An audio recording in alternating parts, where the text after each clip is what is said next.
નમસ્કાર વિદ્યાર્થી મિત્રો, હું ભાવેશ વોરા આ વિડિયો લેક્ચરની અંદર આપ સૌનું હાર્દિક સ્વાગત કરું છું.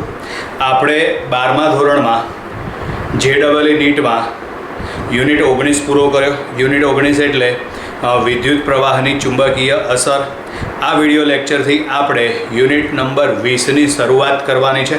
યુનિટ નંબર 20 એટલે ચુંબકત્વ, બરાબર. અને આ ચુંબકત્વમાં સૌથી પહેલાં વિદ્યુત શાસ્ત્ર અને ચુંબકત્વની અંદર જે કોઈ ભૌતિક રાશિ આવે છે એની આપણે સરખામણી ભણવાની છે, બરાબર. આ સરખામણી જો આપણે વ્યવસ્થિત સમજી લઈએ તો આ યુનિટના મોટા ભાગના સમીકરણ આની અંદર આવી જશે, બરાબર છે. તો શરૂઆત કરીએ. એક બાજુ વિદ્યુત શાસ્ત્ર અને બીજી બાજુ છે ચુંબકત્વ. તો વિદ્યુત શાસ્ત્રમાં વિદ્યુત ભાર આવે. આ વિદ્યુત ભારના બે પ્રકાર છે, ધન વિદ્યુત ભાર અને ઋણ વિદ્યુત ભાર, જેને +Q અને -Q વડે દર્શાવાય. તો એવી જ રીતે સામે ચુંબકત્વની અંદર ધ્રુવમાન છે. ધ્રુવમાન અથવા તો એને કહેવાય ધ્રુવની પ્રબળતા, બરાબર, જેને Qm વડે દર્શાવાય. જેમ અહીં ધન વિદ્યુત ભાર છે તેમ અહીં આગળ ઉત્તર ધ્રુવ છે, એનું ધ્રુવમાન +Qm લેવામાં આવે છે. અહીં જેમ ઋણ વિદ્યુત ભાર છે તેમ અહીં આગળ દક્ષિણ ધ્રુવ છે, બરાબર, એનું ધ્રુવમાન -Qm લેવામાં આવે છે, બરાબર. પછી આગળ સમીકરણમાં આપણે અચળાંક તરીકે લખીએ છીએ 1/4πε0. તો સેમ સામે સમીકરણમાં અચળાંક તરીકે આવશે μ0/4π. અહીં અચળાંક તરીકે છે 1/4πε0, તો સામે અચળાંક તરીકે આવશે μ0/4π, બરાબર. હવે અહીં આગળ આ વિદ્યુત ડાયપોલમાં બે વિદ્યુત ભાર, એક -Q અને બીજો +Q. આ બંને વિદ્યુત ભાર વચ્ચેનું અંતર 2a લેવામાં આવે છે. એવી જ રીતે સામે આવશે ચુંબકીય ડાયપોલ એટલે કે ચુંબકમાં એક બાજુ N અને બીજી બાજુ S, એટલે કે એક ઉત્તર ધ્રુવ અને બીજો દક્ષિણ ધ્રુવ. આ બંને વચ્ચેનું અંતર, તો બંને વચ્ચેનું અંતર આવશે 2a. હવે આગળ છે વિદ્યુત ડાયપોલ મોમેન્ટ P બરાબર 2aQ, જેમાં 2a એટલે આ અંતર અને Q એટલે આ વિદ્યુત ભાર. તો સેમ કન્ડિશન સામે ચુંબકીય ડાયપોલ મોમેન્ટ. તો ચુંબકીય ડાયપોલ મોમેન્ટ એટલે આ બંને વચ્ચેનું અંતર 2l અને ધ્રુવની પ્રબળતા આવશે Qm, બરાબર. સામેના સમીકરણ આવડી જાય એટલે આ સમીકરણ તો આપણે ડાયરેક્ટ બનાવી જ નાખવાના છે, બરાબર છે. હવે વિદ્યુત ડાયપોલ મોમેન્ટની દિશા -Q થી +Q. તો એવી રીતે ચુંબકીય ડાયપોલ મોમેન્ટની દિશા માટે અહીં જે -Q છે તેમ અહીં આગળ S એટલે દક્ષિણ ધ્રુવ છે, અહીં આગળ +Q વિદ્યુત ભાર છે, તો અહીં ઉત્તર ધ્રુવ છે. પરિણામે ચુંબકીય ડાયપોલ મોમેન્ટની દિશા આવશે S થી N. અહીં -Q થી +Q છે, તો સામે આવશે S થી N. ચલો હવે આગળ ડાયપોલની અક્ષ પર વિદ્યુત ક્ષેત્રનું સૂત્ર, બરાબર, જેમાં E સદિશ બરાબર 1/4πε0 2p/r³ અને આમાં p કેપ એ વિદ્યુત ક્ષેત્રની દિશા દર્શાવે છે. એટલે આનો મતલબ એમ થશે કે ડાયપોલની અક્ષ પર વિદ્યુત ક્ષેત્ર ડાયપોલ મોમેન્ટની દિશામાં હોય છે. ડાયપોલની અક્ષ પર વિદ્યુત ક્ષેત્ર E સદિશ એ ડાયપોલ મોમેન્ટની દિશામાં હોય છે. એવી જ રીતે ચુંબકની અક્ષ પર ચુંબકીય ક્ષેત્ર લખવું હોય તો જેમ અહીં અચળાંક તરીકે 1/4πε0 છે, તો આમાં અચળાંક તરીકે μ0/4π.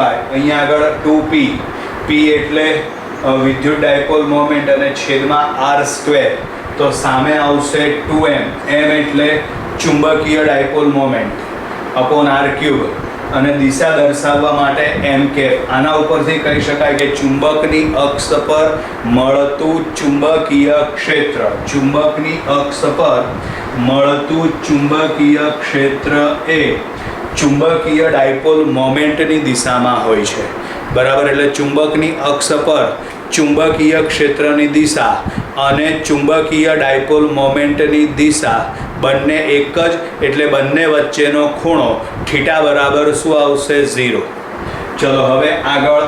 તો એવી રીતે છે ડાયપોલની વિષુવ રેખા પર વિદ્યુત ક્ષેત્ર E સદિશ બરાબર -1/4πε0 p/r³ અને આ દિશા દર્શાવવા માટે p કેપ. આનો મતલબ એમ થાય કે ડાયપોલની વિષુવ રેખા પર વિદ્યુત ક્ષેત્રની દિશા એ ડાયપોલ મોમેન્ટની વિરુદ્ધ દિશામાં હોય છે, કારણ કે આગળ માઇનસ નિશાની છે, એટલે ડાયપોલની વિષુવ રેખા પર મળતા વિદ્યુત ક્ષેત્રની દિશા ડાયપોલ મોમેન્ટની વિરુદ્ધ દિશામાં હોય છે. એવી જ રીતે સેમ કન્ડિશન ચુંબકની વિષુવ રેખા પર ચુંબકીય ક્ષેત્ર, તો અહીંયા આગળ આવશે આ બી સદિશ. પછી અહીં જુઓ તો 1/4πε0 છે, તો એમાં અચળાંક તરીકે શું આવશે? μ0/4π.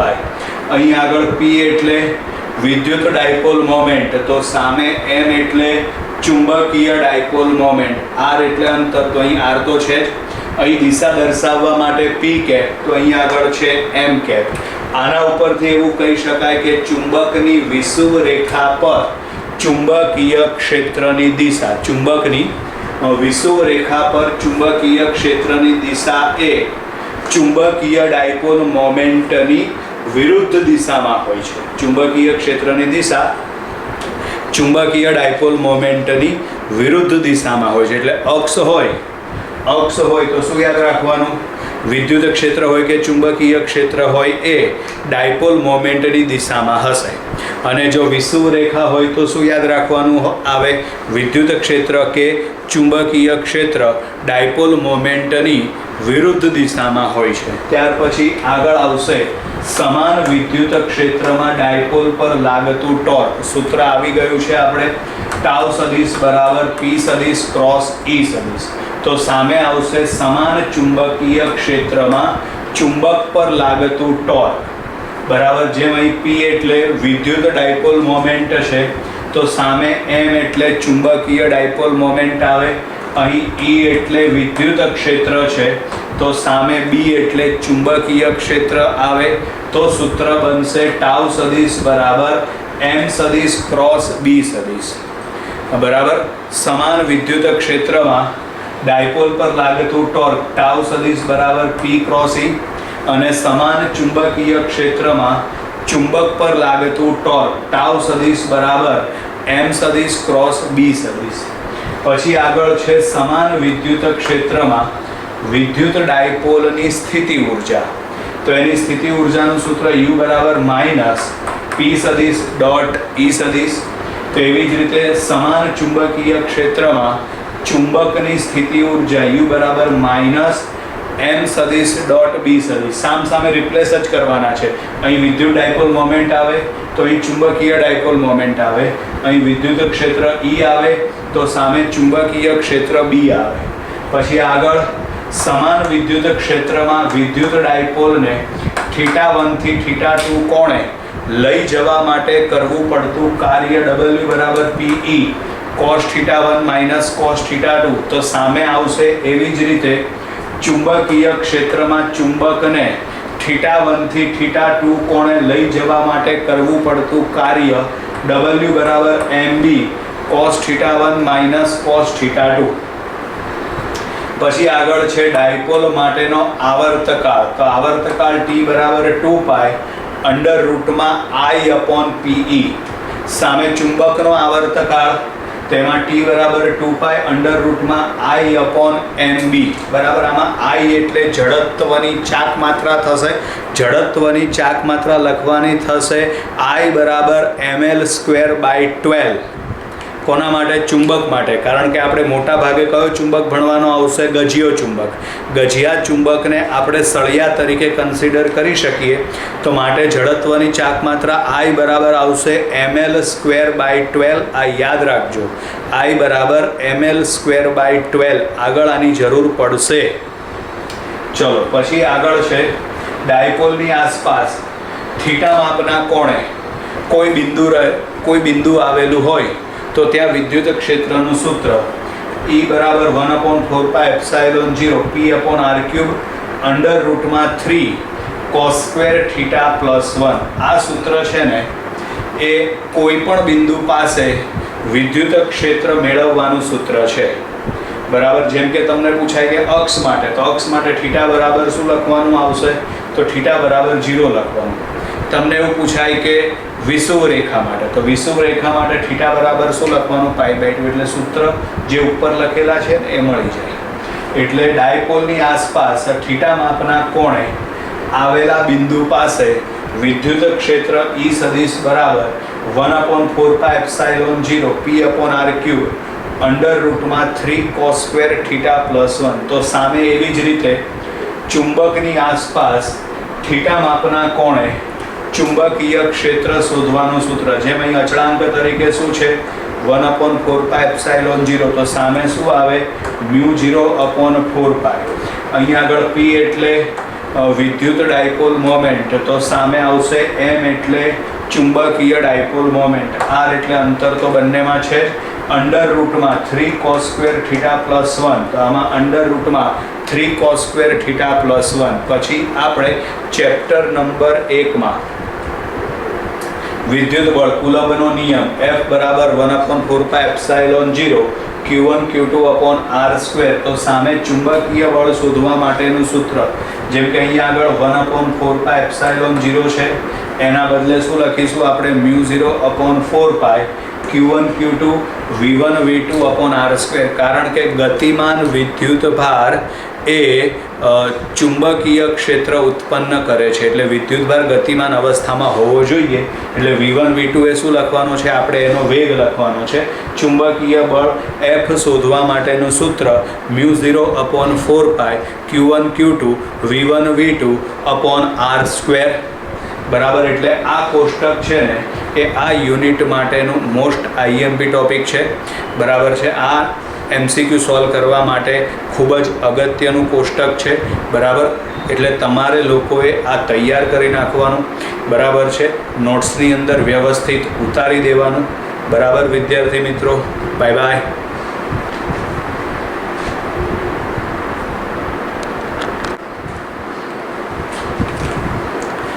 નમસ્કાર વિદ્યાર્થી મિત્રો, આપણે હવે આ વિડીયોને આગળ વધારીએ. આપણે યુનિટ નંબર 20 ચુંબકત્વની અંદર આગળ આપણે વિદ્યુત શાસ્ત્ર અને ચુંબકત્વની અંદર આવતા મોટા ભાગના સમીકરણોની સરખામણી ભણી ગયા છીએ. બરાબર છે. હવે આ વિડીયોની અંદર આપણે MCQની અંદર પૂછી શકાય, બરાબર છે, એવા આપણે MCQ સોલ્વ કરવાના છે. અમુક રીત સોલ્વ કરવાની છે. બરાબર. એમાં આ રીતે ચુંબક ગોઠવીને આપેલા હોય છે તમને ઘણી વખત MCQમાં, અને પરિણામી ચુંબકીય ડાયપોલ મોમેન્ટ પૂછાતી હોય છે. બરાબર છે. તો પરિણામી ચુંબકીય ડાયપોલ મોમેન્ટ શોધવા માટે આ વસ્તુ યાદ રાખવાનું. ચુંબક વચ્ચેનો જે ખૂણો આપ્યો હોય ને એ ખૂણો સીધો નહીં લેવાનો. તમારે ખૂણો કોની વચ્ચે મેળવવાનો થશે? તો તમારે ખૂણો મેળવવાનો થશે ચુંબકીય ડાયપોલ મોમેન્ટ વચ્ચેનો ખૂણો. બરાબર છે. જેમ કે આમાં 30 ડિગ્રીનો ખૂણો આપ્યો છે પહેલામાં, અને બીજામાં 30 ડિગ્રીનો આપ્યો છે. બરાબર છે. પણ બંને આકૃતિઓમાં થોડો ફરક છે. ઉપરની જે આકૃતિ છે ને એમાં બંને S છે ને એ ભેગા છે, જ્યારે નીચેની આકૃતિ છે ને એમાં એક S અને એક N ભેગો છે. બરાબર. એટલે અહીં ચુંબકીય ડાયપોલ મોમેન્ટની દિશા કઈ બાજુ આવે? તો આમાં ચુંબકીય ડાયપોલ મોમેન્ટની દિશા S થી N. એટલે પહેલા ચુંબક માટે ચુંબકીય ડાયપોલ મોમેન્ટની દિશા આ બાજુ આવે, જ્યારે બીજા ચુંબક માટે ચુંબકીય ડાયપોલ મોમેન્ટની દિશા આ બાજુ આવે. પછી આ બંનેને પાછળની બાજુએ લંબાઈને ભેગા કરો એટલે ખૂણો આ 30 ડિગ્રીનો થઈ જશે.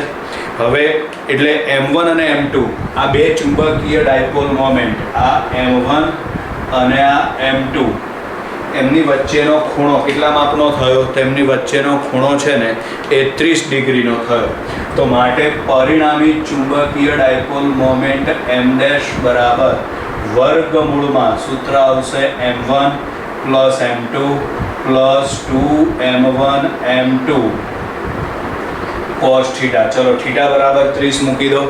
cos 30ની કિંમત શું આવશે?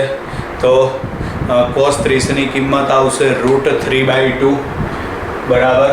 એટલે અહીં આગળ આવશે આ M' બરાબર વર્ગમૂળમાં સોરી અહીંયા આગળ m1² m2² આવશે ને વર્ગમૂળમાં અહીંયા આગળ આવશે m1² plus m2² plus 2m1 m2 theta બરાબર તમે 30 લખો cos 30 બરાબર તો cos 30 બરાબર આવશે √3/2 બરાબર છે આ ઉડાડી દો તો માટે અહીંયા આગળ હવે m' બરાબર આવશે વર્ગમૂળમાં m1² plus m2² plus √3m1 m2 બરાબર આ 30 ડિગ્રીનો ખૂણો હોય તો બરાબર છે. હવે આની અંદર ગણતરી કરવી હોય તો જો આમાં ગણતરી કરવી હોય ને તો ચુંબકીય ડાયપોલ મોમેન્ટની દિશા કઈ બાજુ આવશે S થી N એટલે આ ચુંબક માટેની દિશા આ બાજુ આવશે અને આ ચુંબક માટેની દિશા આ બાજુ આમ નીચે તરફ આવશે. એટલે આપણે આની આકૃતિ છે ને આ રીતે દોરી શકીએ. આ બાજુ ચુંબકીય ડાયપોલ મોમેન્ટ m1 છે જ્યારે બીજી બાજુ ચુંબકીય ડાયપોલ મોમેન્ટ આ m2 છે. તમને ઉપરનો આ ખૂણો 30 ડિગ્રીનો આપેલો છે. તમારે કોની વચ્ચેનો ખૂણો લેવાનો થાય m1 અને m2 વચ્ચેનો તો આવા કિસ્સાની અંદર m1 m2 વચ્ચેનો ખૂણો આ થશે બરાબર. કેટલા ડિગ્રીનો થાય તો અહીંયા આગળ આવશે 150 ડિગ્રી. પરિણામે અહીં થીટા તમે જ્યાં 30 ડિગ્રી લખ્યા હતા પહેલાં એના બદલે શું લખવાનું તો એના બદલે હવે લખવાનું થશે 150 ડિગ્રી અને 150 ડિગ્રી લખીને પછી તમારે એનું સાદુરૂપ આપવાનું થશે. આ વસ્તુ તમે યાદ રાખજો બરાબર વિદ્યાર્થી મિત્રો. એટલે કોઈ પણ આવી રીતે બે ચુંબક ગોઠવીને આપણને પરીક્ષામાં કોમ્પિટિટિવ એક્ઝામમાં આપેલ હોય એટલે ડાયરેક્ટ ખૂણો જે આપેલો હોય એ લઈને ગણી નહીં નાખવાનો MCQ ધ્યાન રાખવાનું એ બરાબર છે. ચલો એટલે સૂત્ર તો આપણું બેન સમીકરણ તો આ જ આવશે. એના સિવાય સમીકરણ કોઈ બીજું નહીં આવે પણ તમને ખબર પડવી જોઈએ કે થીટા કયો લેવાનો. પછી ઘણી વખત બંનેની ચુંબકીય ડાયપોલ મોમેન્ટ આપણને એક સમાન આપી દીધી હોય એટલે તમારે અહીં લખવાનું થશે m1 બરાબર m2 બરાબર m બરાબર. એ પ્રમાણે આગળ સાદુરૂપ આપો તો એ પ્રમાણેનો આપણને જવાબ મળશે. ચલો ત્યાર પછી આગળ ધારો કે ચુંબકને આ રીતે ગોઠવેલ છે તો જો ચુંબકને આ રીતે ગોઠવેલ હોય તો આ જે ચુંબક છે એની ડાયપોલ મોમેન્ટ આ દિશામાં થશે જેને આપણે m1 કહી દઈએ. આ ચુંબક માટે ચુંબકીય ડાયપોલ મોમેન્ટ આમ ઉપર તરફ થશે એને આપણે m2 કહી દઈએ. તો હવે આકૃતિ ધ્યાનથી જુઓ તો m1 અને m2 વચ્ચેનો ખૂણો કેટલો આવશે તો આ વખતે mની વચ્ચેનો ખૂણો આવશે 90 ડિગ્રી. તો જેથી ચુંબકીય ડાયપોલ મોમેન્ટ m' બરાબર વર્ગમૂળમાં m1² plus m2² plus 2m1 m2 cos થીટાના બદલે 90. ચલો cos 90ની કિંમત 0 તો માટે ચુંબકીય ડાયપોલ મોમેન્ટ m' બરાબર વર્ગમૂળમાં m1² પ્લસ m2².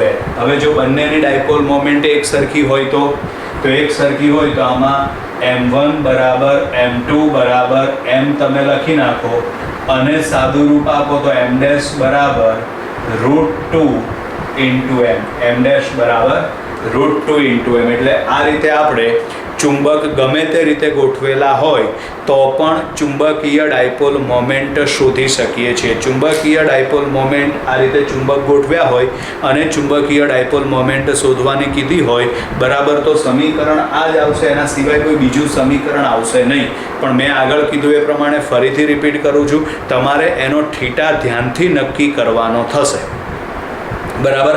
થીટા એ ચુંબક વચ્ચેનો ખૂણો નથી લેવાનો.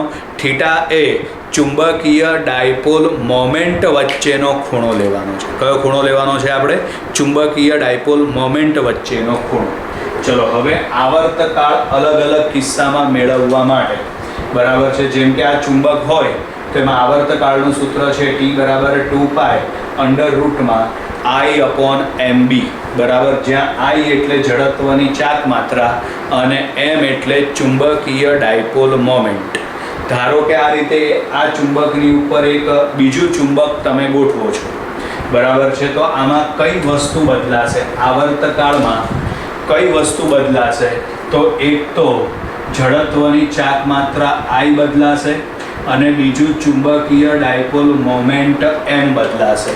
બોલો આ કિસ્સામાં જડત્વની ચાક માત્રા કેટલી આવશે? તો અહીં જડત્વની ચાક માત્રા I બરાબર થશે I1 plus I2, I dash બરાબર I1 પ્લસ I2. અને એવી જ રીતે ચુંબકીય ડાયપોલ મોમેન્ટ માટે એની દિશા નક્કી કરવાની થાય. જેમ કે ઉપરનું ચુંબક છે એમાં ડાયપોલ મોમેન્ટ S થી N એટલે આ બાજુ, એવી રીતે નીચે પણ S થી N એટલે આ બાજુ. બંને ચુંબક માટે ડાયપોલ મોમેન્ટની દિશા એક જ તરફ થઈ તો પરિણામી ચુંબકીય ડાયપોલ મોમેન્ટ M ડેશ બરાબર લખાશે M1 પ્લસ M2. પરિણામી ચુંબકીય ડાયપોલ મોમેન્ટ M ડેશ બરાબર M1 પ્લસ M2. ચલો આ કિંમત આપણે ઉપર મૂકી દઈએ તો માટે આવર્તકાળ T બરાબર 2π અંડર રૂટમાં I ડેશના બદલે શું લખાશે અહીં આગળ I1 પ્લસ I2 છેદમાં એમના બદલે તો અહીં આગળ આવશે M1 plus M2 into B. આ ચુંબકીય ડાયપોલ મોમેન્ટ આવર્તકાળ શોધવાનું સૂત્ર થઈ ગયું. એવી જ રીતે અહીં આગળ હોય તો આમાં આ કિસ્સામાં જડત્વની ચાક માત્રા તો બરાબર છે.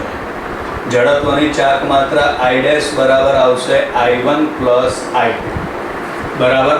હવે આગળ આપણે ચુંબકીય ડાયપોલ મોમેન્ટ શોધવાની થશે બરાબર. તો ચુંબકીય ડાયપોલ મોમેન્ટ શોધવાની હોય તો આમાં S થી N એટલે આ બાજુ, જ્યારે ઉપરમાં S થી N એટલે આ બાજુ.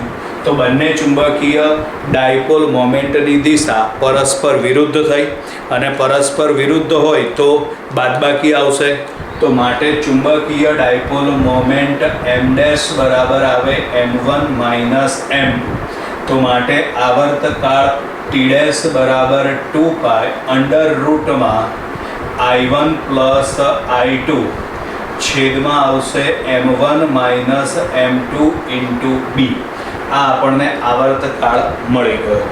ચલો હવે આગળ છે ચુંબકનું કટિંગ બરાબર. આના રિલેટેડ MCQ ઘણી વખત આપણને પરીક્ષામાં જોવા મળે છે. જેમ કે અહીં ચુંબક છે બરાબર. આ ચુંબકને આપણે બે સરખા ભાગમાં વિભાજિત કરી દઈએ બરાબર છે. તો દરેક ટુકડામાં શું ફેરફાર આવશે એ આપણે જોઈએ બરાબર છે. જેમ કે આપણે આને આ રીતે બે ટુકડામાં વિભાજિત કરી દીધો. ચલો બરાબર. આ છેડો N તો આ S, આ N તો આ S બરાબર છે. તો હવે એના માટે સૌથી પહેલાં ચુંબકીય ડાયપોલ મોમેન્ટ કેટલી થાય? તો દરેકની ચુંબકીય ડાયપોલ મોમેન્ટ શોધવાની કીધી હોય તો લંબાઈ અડધી થઈ ગઈ. પરિણામે ચુંબકીય ડાયપોલ મોમેન્ટ પણ અડધી થઈ જશે બરાબર છે. કારણ કે ચુંબકીય ડાયપોલ મોમેન્ટ M બરાબર આવશે 12 ઇન્ટુ QM. જ્યાં 12 એ શું છે? તો 12 એ લંબાઈ છે અને QM એ એનું ધ્રુવમાન છે એટલે કે ધ્રુવની પ્રબળતા છે. અહીં ચુંબકના તમે બે ટુકડા કરો સરખા તો એની લંબાઈ જે છે એ અડધી થઈ જશે. પરિણામે ડાયપોલ મોમેન્ટ પણ અડધી થઈ જશે. એટલે આ વખતે લંબાઈ અડધી થશે જેથી ચુંબકીય ડાયપોલ મોમેન્ટ M ડેશ બરાબર શું આવશે? M/2. ચલો હવે આની જડત્વની ચાક માત્રા કેટલી થશે બરાબર છે. તો એમાં શું આવે? તો જડત્વની ચાક માત્રા શોધવા માટે આ સૂત્ર યાદ રાખવાનું છે I બરાબર ml²/12. I બરાબર ml²/12 બરાબર. જ્યાં L એટલે ચુંબકની લંબાઈ આવશે. આમાં શું ફેરફાર થશે બરાબર છે એ આપણે જોવાનું થાય. તો જડત્વની ચાક માત્રા I ડેશ બરાબર, ચલો પહેલાં આપણે I લખીએ તો I બરાબર પહેલાં આવશે ml²/12. હવે I ડેશ બરાબર શું ફેરફાર થાય? તો તમે બે ટુકડા કરો તો દરેક ટુકડાનું દળ છે એ અડધું થઈ જાય. ચલો દરેક ટુકડાનું દળ અડધું થઈ જાય એટલે આ સમીકરણમાં M ના બદલે મારે શું લખવું પડે? M/2 બરાબર છે. પછી તો પછી દરેક ટુકડાની લંબાઈ છે એ અડધી થઈ જશે. સ્ક્વેર કરીને લખો એટલે અહીંયા આગળ આવશે L²/4 અને સમીકરણ પ્રમાણે છેદમાં 12 તો આવશે જ. તો માટે જડત્વની ચાક માત્રા I' બરાબર શું લખાય? તો I' બરાબર લખાશે I/8. જડત્વની ચાક માત્રા છે ને એ 8મા ભાગની થઈ જશે. બરાબર છે. અને જડત્વની ચાક માત્રા 8મા ભાગની થઈ જાય અને ચુંબકીય ડાયપોલ મોમેન્ટ છે એ અડધી થઈ જશે. તો હવે નવો આવર્તકાળ કેટલો થશે?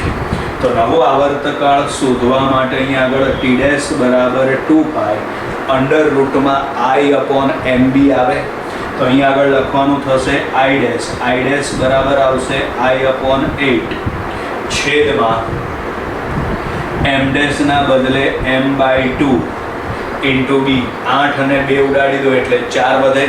એને તમે વર્ગમૂળમાંથી બહાર કાઢો એટલે 2 થઈ જશે. પણ એ શેમાં લખાશે? છેદમાં. એટલે 2π છેદમાં 2 √I/MB. હવે 2π √I/MB એટલે આવર્તકાળ થઈ ગયો. તો માટે અહીંયા આગળ T' બરાબર આવશે T/2 એટલે જે આ ટુકડો છે અથવા તો આ ટુકડો છે એનો આવર્તકાળ કેટલો થઈ જશે? T/2. એટલે આવી રીતે ટુકડાઓના કટિંગ વખતે ગણતરી કરવાની થશે. હવે બીજી વસ્તુ ધ્યાનમાં રાખો. બરાબર. ધારો કે આવી જ રીતે ચુંબકના ટુકડા કરવાના છે. બરાબર. પણ આ વખતે ધારો કે આપણે ચુંબકના આ રીતે આમ ટુકડા કરીએ છીએ. બરાબર છે.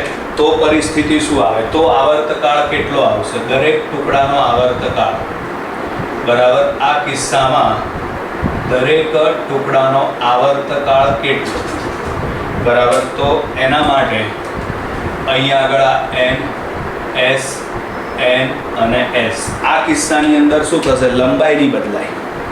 માત્ર તમે જ્યારે એને આ રીતે આમ કટિંગ કરો છો ને ત્યારે એના ધ્રુવો કપાઈ ગયા. ધ્રુવો કપાયા એટલે આ વખતે એનું ધ્રુવમાન છે ને એ અડધું થઈ જશે. બરાબર છે. ધ્રુવમાન અડધું થઈ જશે એટલે ચુંબકીય ડાયપોલ મોમેન્ટ પણ અડધી થઈ જશે. એટલે ચુંબકીય ડાયપોલ મોમેન્ટ M' બરાબર આવશે M/2. ચલો હવે જડત્વની ચાક માત્રા I' શોધવા માટે તો આ વખતે લંબાઈ નહીં બદલાય, માત્ર એનું દળ છે ને અડધું થશે. કારણ કે તમે કાપ્યો છે જે રીતે લંબાઈ તો એની એ જ આવશે. તો અહીં I' બરાબર જડત્વની ચાક માત્રા એનું દળ અડધું થશે એટલે એમના બદલે આપણે શું લખવાનું થશે? M/2 L²/12. બરાબર. એટલે જડત્વની ચાક માત્રા પણ થશે અડધી. દળ ચુંબકીય ડાયપોલ મોમેન્ટ અડધી અને જડત્વની ચાક માત્રા પણ અડધી. કારણ કે આ વખતે દળ M અડધું થાય છે, લંબાઈમાં કોઈ ફેરફાર થતો નથી. તો માટે હવે નવો આવર્તકાળ T' બરાબર 2π √I ના બદલે આપણે લખવાનું થશે I/2 છેદમાં MB. એટલે અહીં લખવાનું થશે M/2 ઇન્ટુ બી. આમાં 2 ઉડાડી દો એટલે અહીં આગળ આવશે 2π √I/MB. હવે 2π √I/MB એટલે એના બરાબર તો T લખાય. તો માટે T' બરાબર T. એટલે આનો મતલબ કે આ વખતે આવર્તકાળ બદલાતો નથી. આ વખતે આવર્તકાળ બદલાતો નથી. બરાબર. એટલે આ બધી વસ્તુઓનું આપણે અહીં આગળ ધ્યાન રાખવાનું છે. આ ચુંબકનું કટિંગ તમને કઈ રીતે પરીક્ષામાં પૂછાય છે એ પ્રમાણે આપણે જોવાનું થાય. બરાબર. બીજા જો MCQ તમારે જાતે ગણવા હોય તો બરાબર આ રીતે ચુંબક હોય આના કેટલા ટુકડા કરી દેવાના? 3 ટુકડા કરી દેવાના. બરાબર. અને તમે આવર્તકાળ શોધી કાઢો. એવી જ રીતે કોઈ ચુંબક છે ને એના આ રીતે તમે 3 ટુકડા કરી નાખો અને દરેક ટુકડાનો આવર્તકાળ શોધી કાઢો. અથવા તો આવું પણ આવે, આ રીતે એક ચુંબકના 3 ટુકડા કર્યા પછી દરેક ટુકડાને એક ઉપર એક ગોઠવી દો આ રીતે આમ, એટલે આ બાજુ બધા n ભેગા થશે અને સામેની બાજુએ બધા s ભેગા થશે, બરાબર છે। અને પછી તમારે એનો આવર્તકાળ શોધવાનો થશે, એટલે અલગ અલગ પછી કોઈ પણ પરિસ્થિતિ આપેલી હોય, બરાબર છે, આ વસ્તુઓ તમારે ગણતરી કરવી પડે અને ગણ્યા પછી તમારે MCQ નો જવાબ લાવવો પડે, બરાબર છે વિદ્યાર્થી મિત્રો। એટલે ચુંબકત્વની અંદર છે ને મેઇન 2 પાર્ટ હતા, એમાંનો આપણો અત્યારના વિડીયોની અંદર એક પાર્ટ આખો આપણે કમ્પ્લીટ કરીએ છીએ, બરાબર। હવે આના રિલેટેડ MCQ નું આપણે સોલ્યુશન કરીશું, એના પછી પાર્ટ 2 નો વિડીયો આવશે। બાય બાય વિદ્યાર્થી મિત્રો।